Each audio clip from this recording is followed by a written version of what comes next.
Hi, this is Dan Sullivan, and this is another of our great in-depth interviews with a member of our Free Zone Frontier program at Strategic Coach, and this is Tony Caldwell. And Tony is in Oklahoma City, Oklahoma, and they have cosmic light. You'll be able to tell right off the bat, looking at my sort of normal skin colors in Toronto, Ontario. Tony's in a special light, and this comes from the inside of Tony. This is not coming from the outside.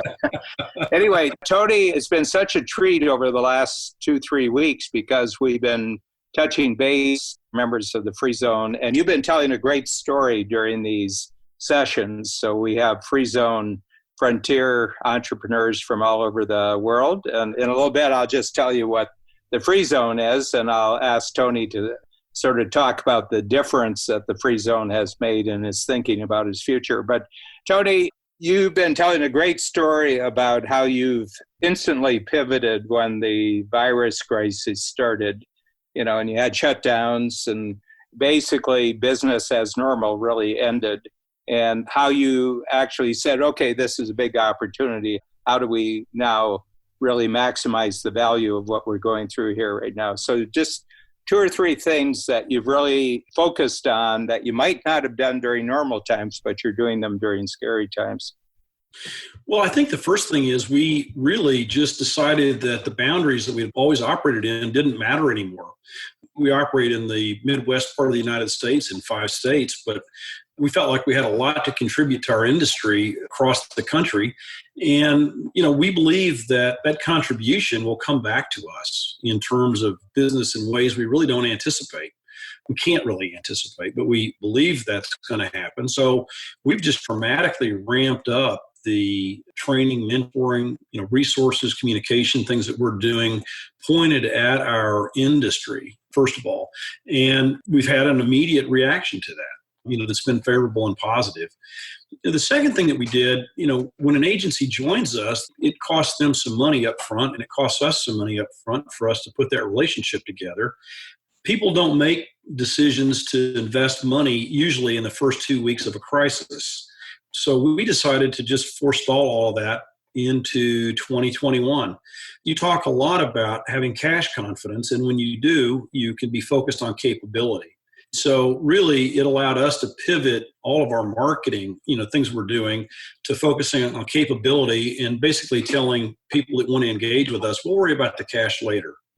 I think that's been very profound for us. And then for me personally, as an entrepreneur, I'm finding that I'm spending virtually 100% of my time in my unique ability. There just isn't any crappy stuff that I have time to do. I suppose I could get sidetracked into it, but that's really allowing us to build a lot of tools and processes for the future. So, we're really excited. I mean, someday this is going to be over.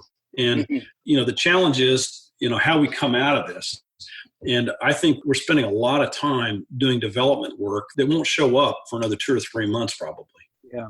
The reason all those of you who are listening to Tony talk, I started off with, just what's happening right now in the world. And you can already tell some of Tony's mindsets. And now I'm going to take the film right back to the beginning, and we're going to talk about Tony as an entrepreneur, how he got started, where he got started, and then some jump stages that brought him to the company he had prior to the virus, and what he was planning for 2020. Because we all had a different future planned in February than we now have in March. So I'd just like to take you back where it all got started. When you can honestly say, I'm actually an entrepreneur here. I'm not somebody's employee. I'm not doing that. And you're actually on your own, and you're responsible for your own financial security. And you don't get opportunities unless you create value for others. Right. Well, I'm lucky because I'm the 3rd generation in my family to be an entrepreneur. I really started my first business when I was 10, subcontracting labor. I'd hire neighborhood kids for a quarter and rent them out at 50 cents. It was the Tom Sawyer model, Sawyer model. Yeah. Well, I actually bought a key machine back in the 70s in the apartment boom, and I was cutting keys for apartment complexes. And we shot hoops. We didn't paint the fence, but we shot hoops, and I paid my friends $1 an hour while I made 12. cutting keys. So I think I was 12 and 13 then. So really had the bent really my whole life, and came out of college, went in the life insurance business before going back to graduate school.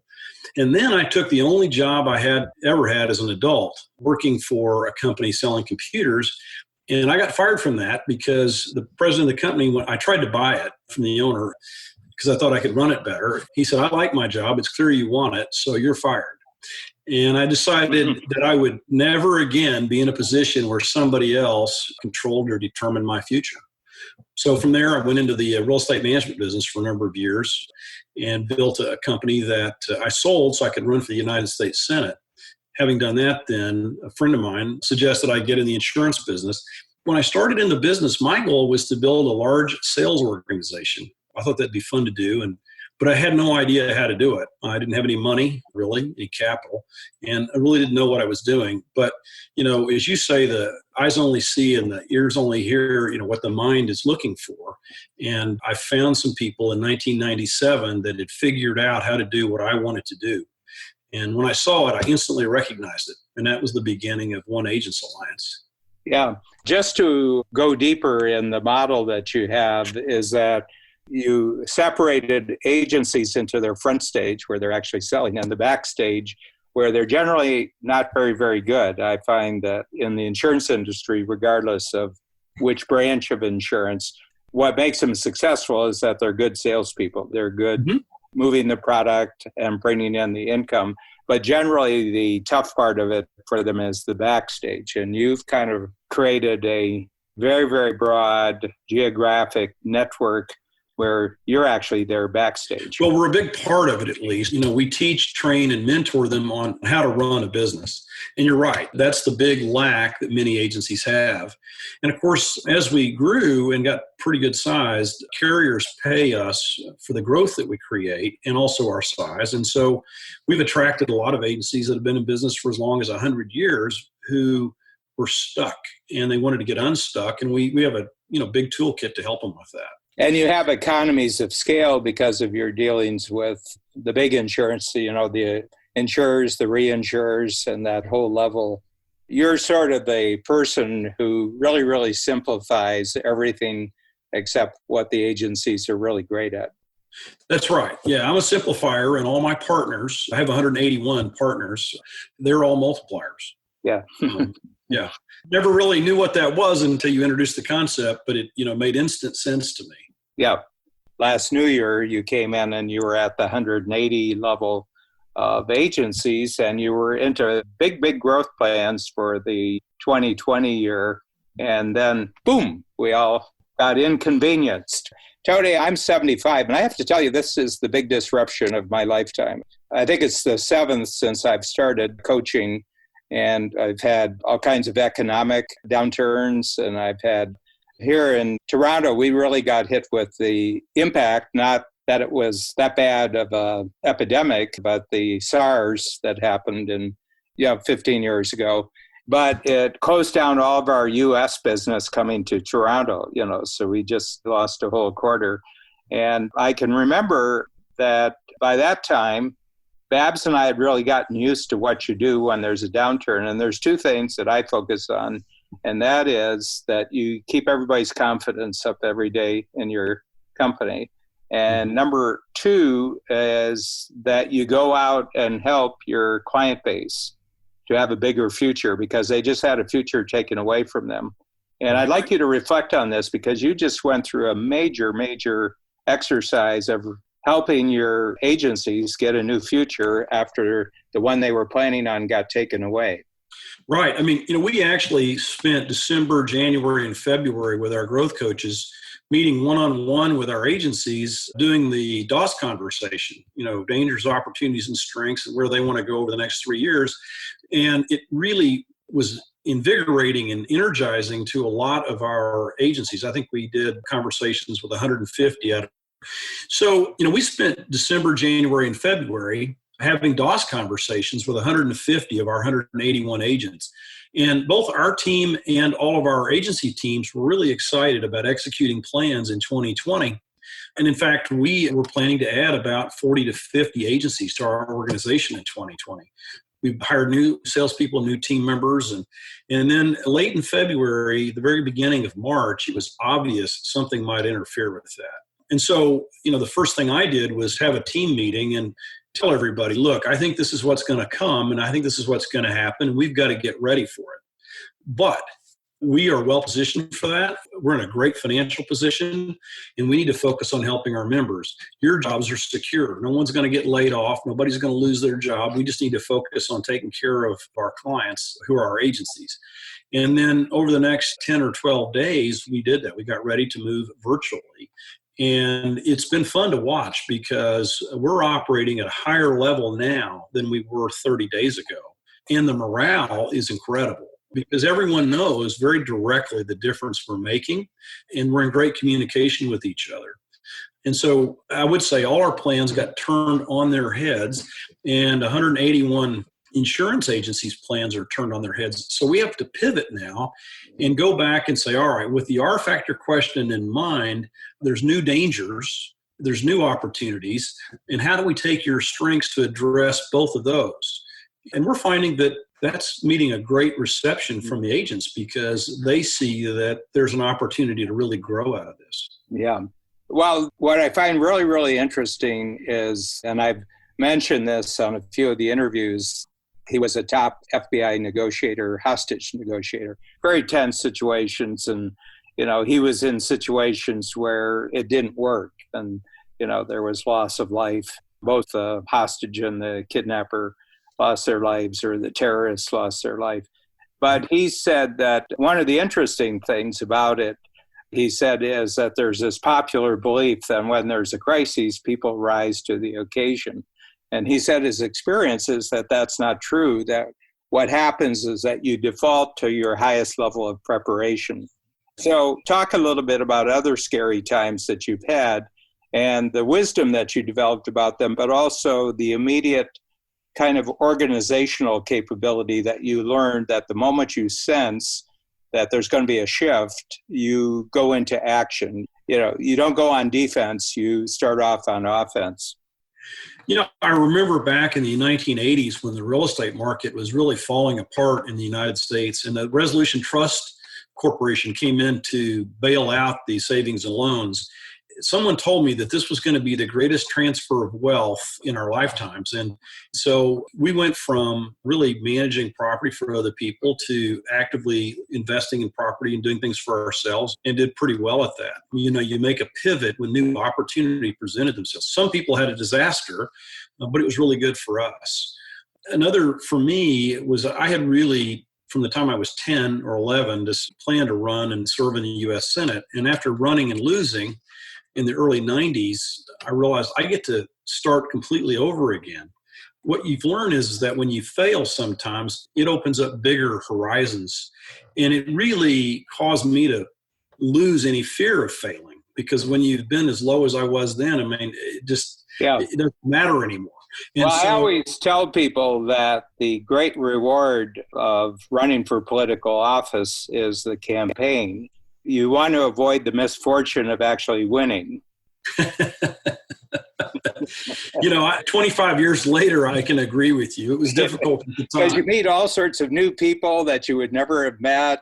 There's tremendous enthusiasm, and it actually develops an organizational model. Right. Campaigns are like little entrepreneurial startups. That's right. You have to raise money, and, you got to position yourself well. And it was so funny, last Thanksgiving here in Canada, which is in October, I was with someone who was of the left-leaning persuasion, and we had a national election, and he said, I was thinking about running, but he says, I'm for the Green Party. And I said, oh, you should have run. I said, first of all, you would have met people that you would never meet. You would develop skills, you would develop organizational ability, you'd learn how to speak in public and debate in public. I said, it's really terrific. And because you're with the Green Party, there was no chance that you would win. So you wouldn't get the booby prize at the end. So anyway, I really appreciate it. Actually, someone probably in Oklahoma City, who was a great client of ours and ran for the state Senate in Oklahoma, Mike Mazie. I helped him with the DOS question. He ran his entire campaign on the DOS question. And I think he was in for more than a dozen years in the state Senate in Oklahoma. You've tasted defeat. And I think that losing is a crucial part of knowing how to win. Mm-hmm. Oh, I think that's absolutely right. You learn far more from your defeats than you learn from your victories. Yeah. So, Tony, you're all primed, and we have this concept now that we're talking at the free zone level of the first 100 days. It won't be the old normal that we come back to. We're not returning to any old normal because too much will change. But when we get to the new normal and the all clear signal is whistled or the siren goes off, and we can mingle and we can congregate and we can be back to normal procedures. Now, what are you going to do during the first 100 days, you and your organization? The big thing is to do 10 times better,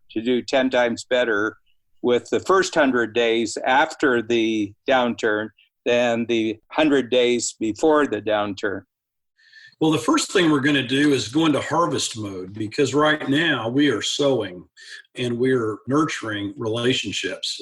You'd made the comment last week about, focusing on your 30 best relationships. And I have all of my salespeople doing that right now. And so we expect to harvest a lot of benefit from that. We just hired another person on our recruiting team who started April 1st. And we're looking for a couple more people right now. So we're actually hiring people because there's an opportunity. There's a lot of really, really talented people that just lost their jobs and lost their future. And we want to bring them onto our team, which will make us better and stronger. So, we're not going to wait for the first 100 days after this is over. We're doing a lot of things now. Yeah. But I think that the first 100 days after we're back will be a real period of harvest. Mm-hmm. And then there's going to be a new normal. There already is. The ability now to communicate the way we are is going to free us up to do more and do it faster. I'm really looking forward to that. Yeah. Tony, I go back to year one. So this would be, I guess, the 11-year-old Tony Caldwell doing big key contracts when you were 11 years old. And already you understood who, not how, that others were going to work and you were going to make sure that the revenues came to the right person. But let's say in your 20s, let's say university, you're just graduating from university and you're going out. If I were to ask that person and show them the Tony Caldwell who's operating right now, what do you think the three greatest surprises that person would have had looking at who you are right now? I think they would have been surprised at where I ended up, because it isn't where I was intending to go. And that's an important point for entrepreneurs. You have to do a lot of R&D in the marketplace. Right. To figure out where your passion is and also where your skills are. Yep. I think that'd be the first thing. In my 20s, I spent some time in seminary because I've always wanted to help people. And I don't know that my 22 or 3-year-old self would recognize the business that I'm in today, which is really all about helping others be successful.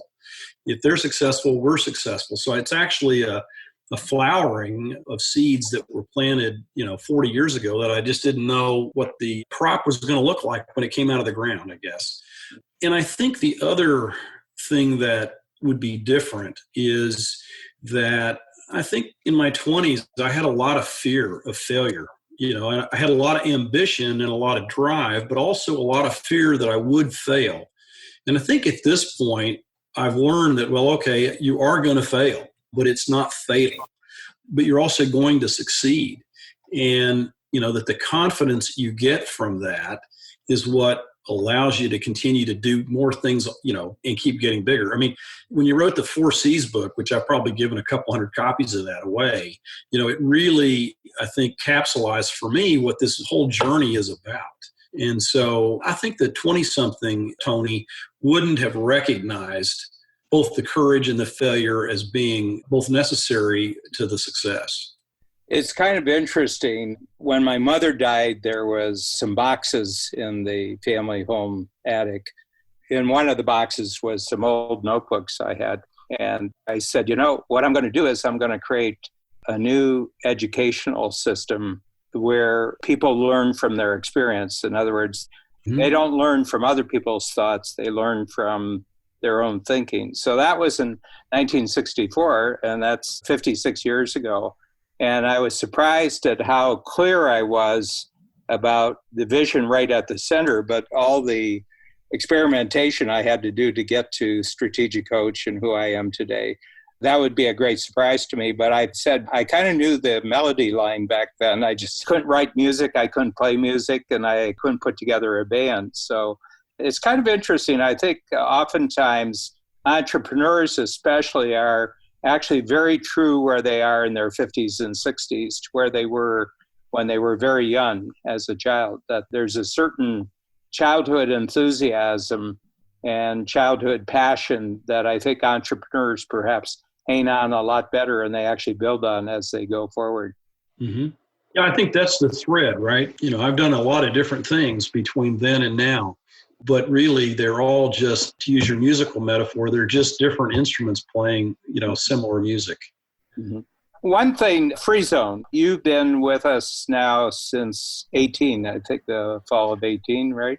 Well, just a little over a year now, actually. A little over a year. So the Free Zone, first of all, it was called the Game Changer when we started. And then the language that actually developed in our Free Zone workshops actually brought out the word. People would say, I feel like I'm kind of in a free zone. If I told my competition what I'm doing, I wouldn't be risking anything by telling them because I have a feeling that none of them could do what I was doing. And I just want to see in a year of exploring that concept of creating a free zone in the marketplace, and you're at the frontier of doing something very different. What would you say are the three things that have most jumped in that direction over the last year when you were in the program? Well, I think the first is, it took me a while to try to really understand how the concept applied to my business. The whole idea of collaboration is one that our business is founded on. As you pointed out earlier, we do things our agents can't do, and they do things that we don't do. And so collaboration is built into our DNA. But the idea that you could actually collaborate with anyone, competitor or not, to create a third thing in a different way really opened up for me at the end of the year. I realized that one of the types of businesses that we have sought to bring into our organization, we were having to convince them to do it because of the structure of the way we put it together. We were selling them. When I realized that, all we had to do was split this thing we were creating and change the way in which we described it, so that you have an asset, we have an asset, let's put them together, create a pot of money and split it. That simplified the whole thing. We no longer have to be selling our product. And what's happened is we have a virtual 100% agreement when we talk to people about it. And that's leading to really big leaps for us, irrespective of what happens in COVID. Yeah. I just wonder, Tony, if you've had any conversations with people who knew you before, let's say, the last 3 or 4 years, and you tell them what they're doing, and they would have been competitors beforehand. What's their response to how you're operating right now? Are they mystified by it? Are they confused by it? Well, we've had one actually recently with a much smaller organization that does a few of the things similar to ours. And, they're getting ready to join us. So it's not a case of you can't beat them, join them. I think it's just a case of, okay, they can do what they do, but we can still work together to create something bigger than either one of us had. And I think those conversations are funny because it's almost like you hit somebody over the head and it takes them a little bit of time to really get what you're saying. But it's fun. It's fun.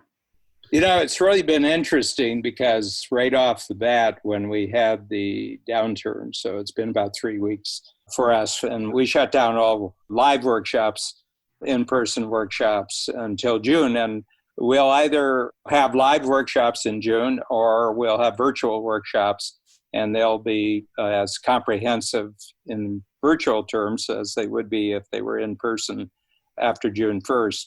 But the thing that I'd like to talk about here is just the Zoom conferences that we've been having over the last 2.5 weeks. I think we've had 5. Kind of what strikes you about how people are talking who are fellow participants in the Free Zone that you would say was probably very, very different from any conversations that are taking place out in the world right now? Well, they're enormously positive, and everybody is upbeat and excited about what they're doing and really optimistic.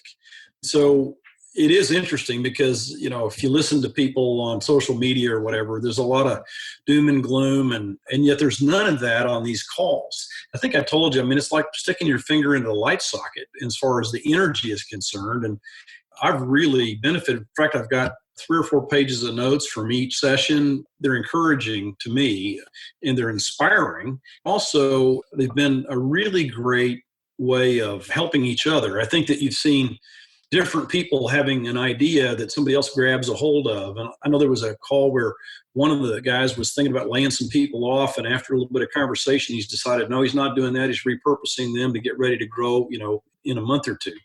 And that's been really, really fun. Mm-hmm. So it's been very heartening for me because my future really consists of cloning the kind of people who are in the free zone frontier right now. And I've been sort of uniformly positive because I've been through it before. And I said, okay, there's about 4 or 5 stages to this kind of disruption. And everybody's looking to us for leadership, and everybody's looking for us to be clear, to be confident, and to show great capability during this. So it's actually been a pleasure at 75 years old to actually be kind of a real positive force for people. I bet you feel that way too with your company and with everyone that you're talking to right now. Well, I absolutely do. I've spent a lot of time on Zoom calls with individuals, but also groups of individuals. And one of the things in my unique ability is inspiration and encouragement. And so, I feel like I was really prepared by my creator for this opportunity. Well, you're kind of a pastor with a great lifestyle. That's what you are. Yeah. It's funny because I got out of the ministry because I didn't want to be poor. Yeah.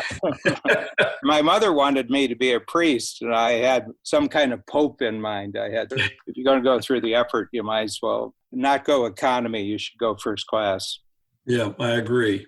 But, it is interesting because most people are bereft. They have lost, to your point earlier, they've lost their future, or at least their future is highly uncertain. And they really can't see past, April 30th or whatever the next deadline is. Most people are bereft. They've lost their future, or at least their immediate future. They don't know what's going to happen to them past April 30th. And then they don't know what will happen after that. And so they need to be encouraged and inspired and be shown that, there is a bigger future in front of them, but they respond to that. I was on a call yesterday with a senior executive of an insurance company who said that agents are starting to call them saying, hey, how can we work on our new business? How can you help us with that? That happened faster than I thought it would. Mm-hmm. But we're resilient and we will come through this. But leaders just emerge, and I think the leadership now is just of encouragement. Yep. Yeah, that's very good.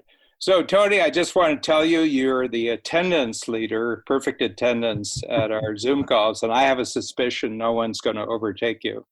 Well, I hope not. I plan to be in all of them. Yeah. I've made them a priority. They're really, really important and valuable to me right now. Thank you, Tony. What a great pleasure talking to you. Great. Thank you very much. I enjoyed it. Take care, Dan.